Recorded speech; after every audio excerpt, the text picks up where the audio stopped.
व्याख्याता साथीगण, इस महाविद्यालय के सभी शिक्षकेतर कर्मचारीगण, इस महाविद्यालय के हमारे प्यारे डीएलएड के प्रशिक्षुगण, आप सबको 79वें स्वतंत्रता दिवस की हार्दिक शुभकामनाएं। जैसा कि हम सभी जानते हैं, आज से 79 साल पहले हमारा देश स्वतंत्र हुआ।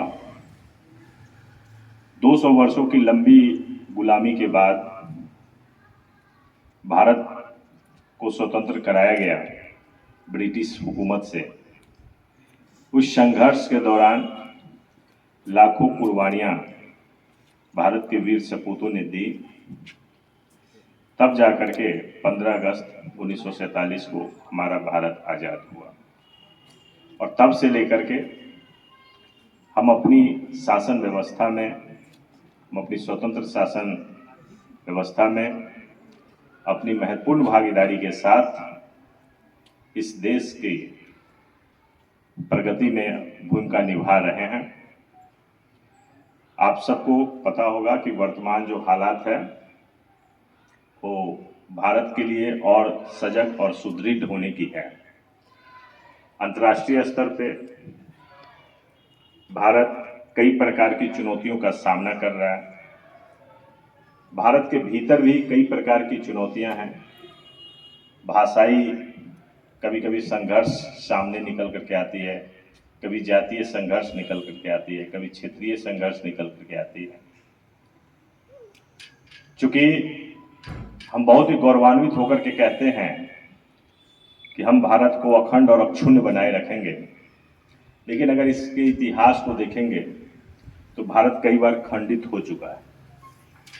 जब हम अखंड भारत की परिकल्पना करते हैं तो उस अखंड भारत में वर्तमान पाकिस्तान, अफगानिस्तान, नेपाल, श्रीलंका, मालदीव, बर्मा, ये सब शामिल होते हैं।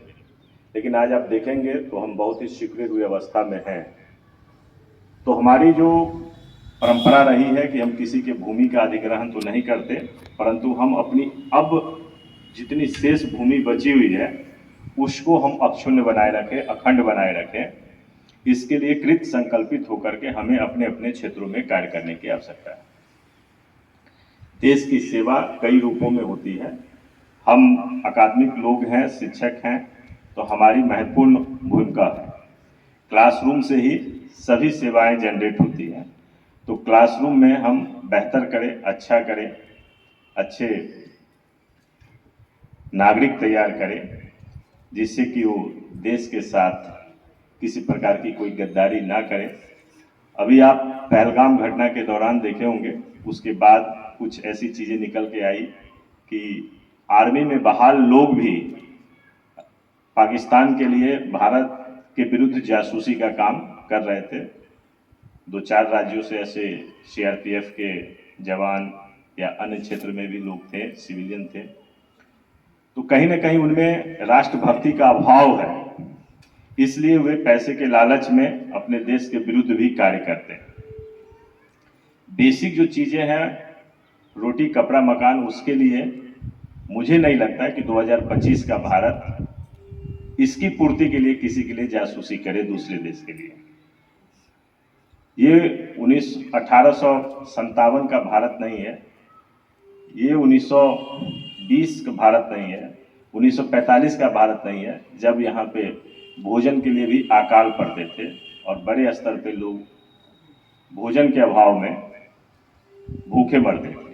लेकिन आज भारत इतना संपन्न है, समृद्ध है कि हम अपना ही पेट नहीं भरते, बल्कि मेहनती किसान के द्वारा उत्पादित भोजन का हम निर्यात भी करते हैं आस पड़ोस के देशों में, और उससे हम व्यापार भी करते हैं, और उस पैसे से हम देश की तरक्की के लिए जो विविध क्षेत्र हैं उसमें कार्य करते हैं।